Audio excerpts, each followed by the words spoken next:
Hey, welcome back, everyone. It's me, Mr. 4K Upscaler. There's been some rumors floating around regarding Google Stadia, and that Google Stadia will eventually be making an announcement by the end of the summer, whenever that is. I guess September, mid-September, to make the announcements that they're officially shutting down the service. Now, please keep in mind, these are just some rumors. They're out there. These rumors could be cooked up. These rumors could be, misinformed by some other groups out there who maybe don't like Stadia or don't want to see Stadia, be successful. I want to say a couple of things about me and Stadia, because there has been a lot of misinformation about me and Stadia. The first thing you should understand about me and Google Stadia is that beginning of November 19th, I was among the very first ones to receive my Founders Edition Google Stadia Chromecast package with a controller, and I've been using it ever since November 21st. I received it on November 21st. So I've been a Google Stadia fan since 2019 all the way through 2021. And I've done a bunch of videos on Google Stadia. I've been talking about Google Stadia. I addressed many different features and positives and negatives regarding Google Stadia. But, however, after 2 years me using this service, I have realized that some of the features that I was looking for were not there. Features like subscription service. What I was really looking forward to on Google Stadia was subscription service. Basically, where it's like Netflix, where everything is on, where you don't have to pay for these games individually, like full price, like $60, $70, right? Where you can have everything on this package, onto the pot here, inside the pot, let's call it, of video games. So that never came into fruition, meaning that those wishes that we wanted, and it wasn't just me that was hoping for this, a lot of people really wanted Google Stadia to become like a Netflix or HBO Max of service. And that's the whole idea behind the online streaming services, cloud gaming services. That's the whole idea behind cloud gaming services, to have all of these games included inside a subscription. And that never happened, obviously. They do have a subscription called Google Stadia Pro, and they do have some games, but they don't have like hard hitters like Red Dead Redemption 2 or Cyberpunk or Jedi or Far Cry 6 or FIFA or Formula One. They don't have any heavy hitters like Madden, right? And with a pro subscription, you get some indie games, and maybe once in a while you get some decent, third-party games here and there. And then you're paying $10, right? $10 a month for that, and you're like, why am I paying $10 a month for something that's mediocre, right? And then I still have to pay for FIFA, I still have to pay for Madden, I still have to pay for NBA, I have to pay for all these games that actually you can get some of these games on Game Pass and PlayStation Plus Premium. So people look at like Game Pass and PlayStation Plus Premium, they look at Amazon Luna, they look at all these other services, and then they say, well, why am I still stuck with Stadia here? Why do I have to pay full price for these games when I can just get them on the Steam, pay a full price on Steam and have the game on the digital download, right? So one of the main reasons why I got turned off by Stadia was the fact that they never made that dream come true. And I'm talking about making it like one subscription service where you pay $10 a month, and then they could have done like a premium, like, okay, do like an entry level $10 or $15 premium, or ultimate like $20 a month where you get everything, right? They had many opportunities to do something like that, and I'm pretty sure people would have done that, where they would pay $20 a month and have everything, all of the games, the new releases, everything, right? And they would have done that, majority of people would have jumped into that, and they would have, like, okay, this is kind of cool. You get all of the games included. At least I don't have to pay, $70 for each game, or $60 or $80 or whatever. I would rather pay $200 a year instead of just wasting $200 in 1 week, right, or 2 weeks. So that was one of the major problems that the Stadia, in my opinion, has. And they had the opportunity for 2 years, since 2019 all the way through 2022. They had an opportunity, a missed opportunity window, to truly dominate the cloud gaming, especially during this pandemic, right, where people were locked inside of homes and all that, all the mandates and whatnot. They could have taken the opportunity to truly dominate the cloud gaming. But problem is, if you have a captain of the ship that doesn't know what he's doing, in this case, Phil Harrison, and even though I exchanged a couple of tweets with him, and he seems like a very nice guy, but I don't think he's a good businessman. Like I said, I'm sure he's a nice person, but I don't think he's much of a good pioneer businessman. He doesn't listen to what people are saying, and when you are ignorant to what people are saying, you can't really be a successful at anything. You have to get a feel of what people want. You got to give people what they want, right? WWE SummerSlam wouldn't be what it is if it wasn't for what people want, right? You wouldn't be able to put 47,000 people in a stadium if you don't give them what they want. And last night, Brock Lesnar came in and he gave people what they want. So you have to, put on a show, if you will. You have to give people what they want, because the only way for your service to survive, the only way for your service to exist, is if you do what people want, right? You can't survive if you're just going on what you want.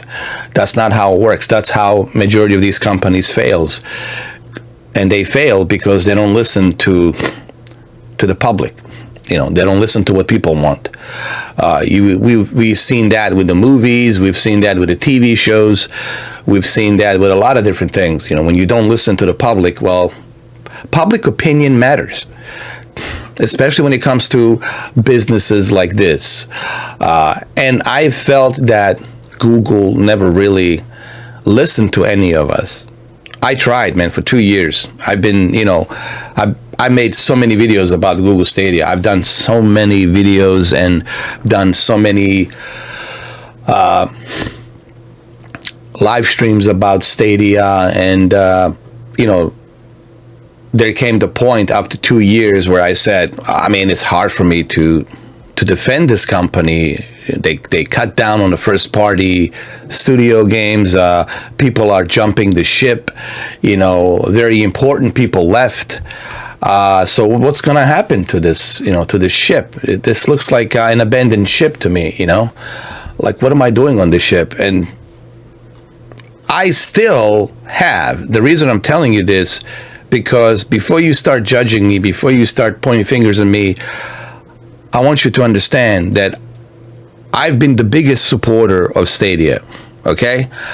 I was among the very first to get this Founders Edition, and I have credibility. I have videos since November. You can go back far as November, and you're gonna see November 21st all the way through 2021. You'll see gigatrillions of videos me covering on Stadia. Okay. And I still have my subscription service, as you can see here. I still have friends. I'm still active, okay? I still have people here. I have friends. There I am. So you know that I haven't canceled it, you know. If I was such a hater of Stadia, as some people out there like to misinform about me, which is something I'm used to by now. There's a lot of misinformation about me out there. That shows you what kind of negative individuals are on the internet, honestly. That people will put misinformation about me for whatever reason. I don't know. Maybe it's the way I look. Maybe it's the way I talk. I don't know what their deal is. That's their problem. But there's a lot of misinformation out there that people like to put about me. And one of the misinformations, obviously, was Stadia as well. When clearly I have credibility, I have videos, I have since 2019 November, I have videos all the way through 2021 to back up all my claims. And also, I never canceled my subscription. It's still here since November. And you can contact Google and they'll tell you that I've been there with them since November. And I never canceled my service. So, for people to say that I am, you know, a Stadia hater, look at all these friends that I have. Come on. Does this look like somebody who is a Google Stadia hater? No. I don't want to see any company fail. That's not what this is about. I want to see Google Stadia be successful. I want them to be successful. But they're not going to be successful if they're not... You see, I got another request from some more people. But they're not going to be successful if they're not listening to us, the hand that feeds them, if they're not listening to the fans. I mean, they don't even have like a proper, like forums, you know, like a Google Stadia forums where you can go to. They don't even have like a website where you can go to and you can like talk to them or something. There's so much unorganized about Stadia that I felt that here's what I honestly think happened to Stadia. They went too quick, too fast. And they miscalculated.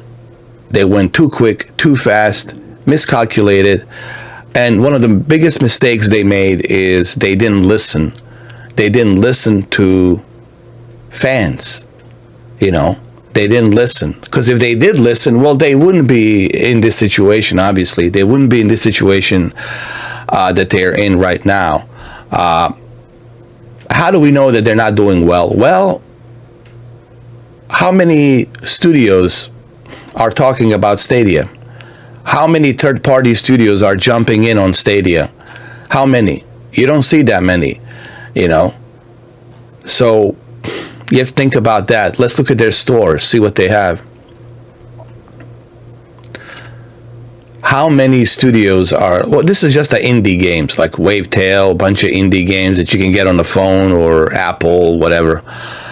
People are not interested in that. Like, how many studios do you see jumping in on Stadia? Like, I'm talking about a major big studios. Like, you're not going to see Activision. You're not going to see Blizzard. You're not going to see Bethesda. You're not going to see all these other major heavy hitters joining in, you know. And you're certainly not going to see a God of War in here or Spider-Man. So the reason that this is not happening, it's because third-party studios developers, distributors, they don't want to invest into a platform that is not as big as Steam, right? Steam is a behemoth, right? They're not going to invest into Stadia. Why would they put their games on Stadia when they have Steam? Steam is the behemoth. It's a huge platform. Then you got Epic. Then you got PlayStation. Then you got Xbox Game Pass. These are the behemoths, right? That's where they want to put their games. All right? That's where the majority of people are going to find their games. But they're not going to put it here somewhere inside a platform that is honestly almost forgotten. You don't even see any advertisements. Where's the advertisements about Stadia? You don't see them. You don't see anybody advertising about Stadia. You don't see any ads like come join Stadia. You don't see any commercials. Why that is? Because nobody wants to invest to advertise a company that truly has failed.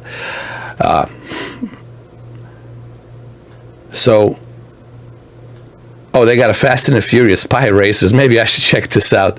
And Those Who Remains. I don't know. They got. And why would you? Here's another thing. The FIFA. Why would anybody pay $89 for the FIFA 23? Why would anybody pay $70 for FIFA 23? I would rather buy it on the PlayStation or Xbox Series X or a PC, right, with my 3080 or 3070. Why would anybody pay $69 for FIFA 23? Now, if you want to play FIFA 23 and take it with you online through streaming service, well, then you can get the Shadow and buy FIFA on PC, and then through Shadow you can play FIFA, right? There's other ways you can do that instead of Stadia. So this is the question I want you guys to ask yourself. Why would anyone pay $89 for FIFA 23 or $70 for FIFA 23 on Stadia when there's other options, better options, more logically feasible options? Same thing with the Skull and Bones. Why would you do that here when you already got PlayStation Plus on the PC? And again, if you want to take it with you, you can get a Shadow and do it through Shadow. But at least if Shadow goes out of business, you still have Skull and Bones on your PlayStation Plus. I mean your Ubisoft Plus. Your Ubisoft Plus. Right? Well, who knows? Maybe even on a PlayStation Plus Premium, this might be on because they, PlayStation Plus has a partnership with Ubisoft, so you don't know. So it's really what I'm trying to say here is I'm not like taking a dump on this company for the sake of taking a dump. I'm not hating on this company. I'm simply saying that I don't see how this company is going to survive without any kind of a roadmap. They have no roadmap. They don't have anything. And if you don't have a roadmap, if you don't have anything for the future, you don't even have a press conference or something to, like, how about a roadmap press conference to tell us, hey, what are you doing next year? What are you doing 3 years from now, 4 years from now? What's the roadmap of this company? I mean, this is not a small company. This is the sad part, man. It's a huge company, man. It's Google. This is a multi-trillion-dollar company, worldwide net of it's probably trillions of dollars. Why is it? What's the problem? I mean, I don't understand. How is this possible that the Google it's having a difficult time to make something right here with all that money, man? Like, how is it possible? Well, it's possible if you have clueless, CEOs and clueless boards of directors who don't know what they're doing. You know what I mean? This is because of lack of leadership. And when you have a lack of leadership, this is what happens, If you have smart people, intelligent people who know how to run the business, then yes, you will see success. But if you don't, then you will not see it. And that's what's happening here. That's what's happening here. Absolutely nothing. And that's why I'm saying there's a pretty good chance that those rumors might be true. And what's going to suck is when they finally make that announcement to shut down the service, then all those games that you spend money on Stadia, you're going to feel sorry that you did. You're going to lose all that money, like $3,000, $5,000, right? I don't know how much you guys spent, but you're going to lose that. Even me included, I'm going to lose whatever money I spend here. I'm going to lose. Just like I did on the OnLive back in 2010, 2011, on the OnLive service. And there's a good possibility this might happen, you know. So what I'm trying to say is this.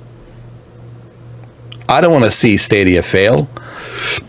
I like options. I don't want to see any company fail. But looking at trajectory of this company, looking at what's happening with this company right now, everything indicates that this is an abandoned ship gonna hit the iceberg, you know, soon. Now, is there anything positive that I can say about Stadia?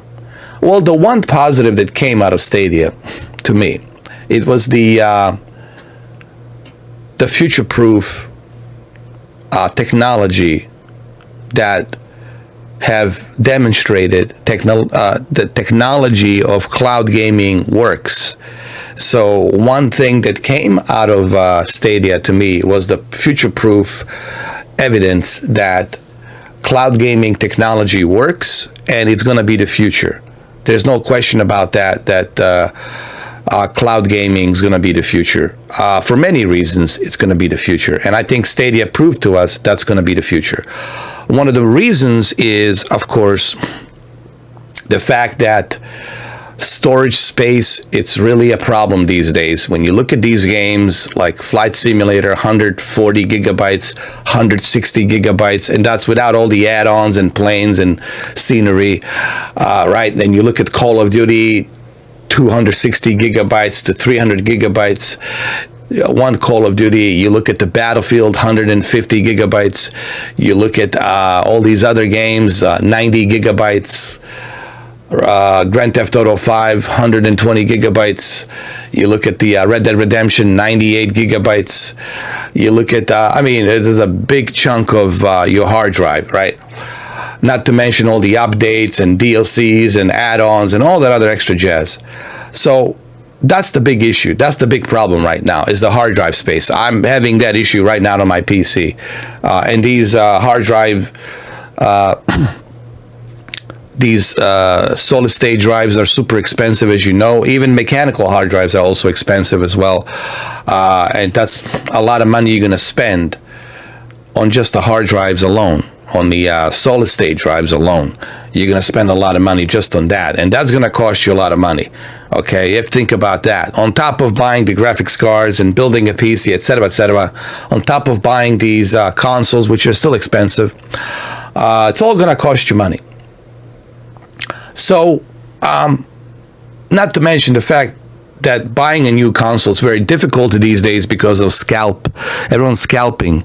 You got these resellers buying everything and then selling it for a ridiculous amount of money. And this all indicates every reason to move towards cloud gaming, right? And one of the biggest reasons is you don't have to worry about any updates. You don't have to worry about any storage space, and you don't have to worry about whether your console can handle it, can't handle it, doesn't matter. They can always upgrade the data center with a 4080, 4090, 3090, 3090 Ti, SLI, whatever. They can update the extra memory RAM, i9 processors, whatever. So the power, it's never going to be an issue for the data centers. They'll be able to fix that. So you don't have to worry about that. Can it handle it? Can it not handle it? You don't have to worry about a hard drive space. You don't have to worry about any downloads. Download this, download that. Everything will be ready for you. All you have to do is, like right now, click and play right away. Click and play right away. And that's the future. That's what we want. That's the kind of life we live in right now, right? We got Peacock, we got HBO Max, we got Netflix, we got Amazon Prime, we got Hulu, we got Paramount, we got all of these services. We got, the music, online streaming services, movies, streaming services, television services, all of that, it's online. Press of a button, on demand, you can watch what you want to watch, how you want to watch it, whenever you want to watch it. So the same thing's going to be for the video games. Click on the button, just click and play right away. That's what people want, because people are busy, they don't have time to be looking for the hard drive spaces, to be building some ridiculously super expensive computers, to be paying arm and leg for some PlayStation 5 Pros or Xbox Series XXX Pros or whatever. They don't have time for that. It's too expensive, it's too ridiculously hard to find, and people don't want to spend arm and leg just to play video games, especially in a recession and the way we are right now in this very unstable, rocky economical times. So uncertain times. So cloud gaming seems like a feasible, logical option, profitable option for both Microsoft and Sony and Nintendo. And of course, all the other services out there that will follow. So I think cloud gaming is going to be the future by 2030, by 2031, as I have predicted it. So that's the one positive that came out of Stadia, is that technology works. What didn't work is the way they executed the service. So I want to end the video by saying this. The one thing that came positive from Stadia is they showed me that cloud technology for the gaming, it works. So that's the one positive that came out of it. The negative that came out of it is Google showed us how you don't execute a service. And that's exactly what they did. They failed to execute the service. They showed us technology, hey, this is the future, and this is what you're going to have by 2030, 2031. So kudos to them on that for showing us technology in 2019. But where they failed on the service. So the one thing that we all can look into Stadia is that this is how you not run a service. This is a bad way to run a service. Okay, and I don't know how they could fail so badly on this, because it was a very simple formula they had to do, and that one simple formula they had to do was follow the Netflix footsteps, follow the HBO Max and Amazon Prime footsteps, follow the PlayStation Now footsteps, follow the Game Pass footsteps. Subscription service only. Subscription service only. And that's all they had to do. And it's sad that a big company like this failed. We're not talking about some small company, man. This is a behemoth, huge company. And I think that's why they failed. They failed because they didn't listen. They didn't do their research. They were being ignorant. And that's why they are where they are right now. So there's a pretty good chance that what I'm going to say is this. I wouldn't invest my money into this service, guys, because you're going to have a rude awakening when they shut down, when they write that letter to you. Thank you all for supporting us for a couple of years, blah, blah, blah, blah. But eventually we cannot do this. We're facing some financial problems, and that's it. And we have to shut down the service. So if you want to invest and if you want to support this Stadia, that's up to you. I'm not here to tell you what to do, but I'm simply saying I want you to think about this. I want you to listen to this, and I want you to think about this. Is it really worth it? Investing into a company that really hasn't proved anything in 2 years, other than just technology works, but they haven't proved with a service anything. They failed on every aspect in the service. They failed to bring these big heavy hitters of games like Call of Duty, Battlefield. They failed to bring Grand Theft Auto. They failed to bring a lot of different things on the service. And they also cut down on their first-party games. There's no more first-party games of Stadia. A lot of important people who worked at Stadia, they have jumped the ship. And you don't hear much from Phil Harrison. You don't hear anything from like any kind of a roadmap for Stadia. No one's talking about it. There's no press conference. There's no advertisements. There's nothing. There's no campaign. There's no roadmap. What does that tell you? That tells you that this is on its last leg. What this tells you is that this is an abandoned ship headed towards the iceberg. I hope I'm wrong, but this is logical thinking. I use logic, okay? I like to think logically, and thinking logically, it's something that you should do.